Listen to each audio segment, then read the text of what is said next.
In the latest development in the Israel-Hamas conflict, a major escalation has taken place in the Israel-Hamas war overnight.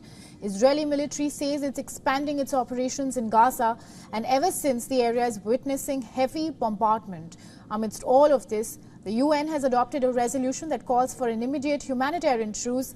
Here's a roundup of all the latest developments you might have missed. The Israeli military has said its ground forces are quote-unquote expanding their activity in the Gaza Strip. Israeli forces have massed outside Gaza and are now moving closer to a full-on ground invasion of the besieged territory. Reacting to this, Hamas's armed wing has said that it's ready for any Israeli ground invasion. Since IDF's announcement, Gaza is witnessing multiple explosions and in one of the most intense series of airstrikes since the conflict broke out. U.S. Defense Secretary Lloyd Austin has now spoken to Israeli counterpart Yoav Gallant.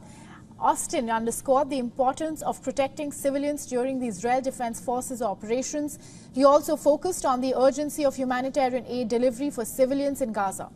Now, meanwhile, internet access and the phone network have also been cut across the Gaza Strip. Palestinians, aid groups, news and civil society organizations have all lost touch with family and local staff in Gaza.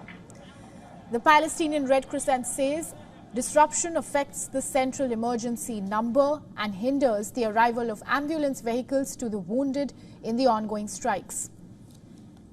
On the other hand, the WHO has said that the organization has lost touch with their local staff in Gaza.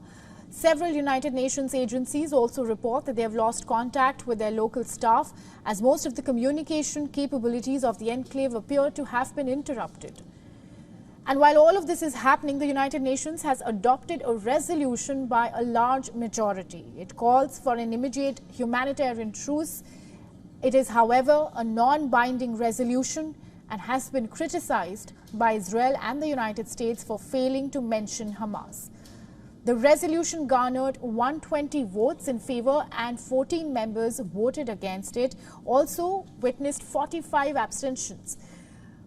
Hamas has welcomed the UN General Assembly call, while Israel's ambassador called it infamy. US also called the Gaza resolution deeply flawed. Meanwhile, US government officials insist that talks will continue to pursue hostage negotiations after the latest escalation, as per reports in US media. And as Israel strikes Gaza, officials say that they will not stop pursuing talks on hostages. In other updates, the Israeli military has accused Hamas of using the main hospital in Gaza as a shield for its tunnels and operational centers. Israel's chief military spokesman showed photographs, diagrams and audio recordings in a press conference that he said showed how Hamas was using the Al-Shifa hospital in particular to hide a variety of command posts and entry points into the extensive tunnel network. Hamas has rejected these claims.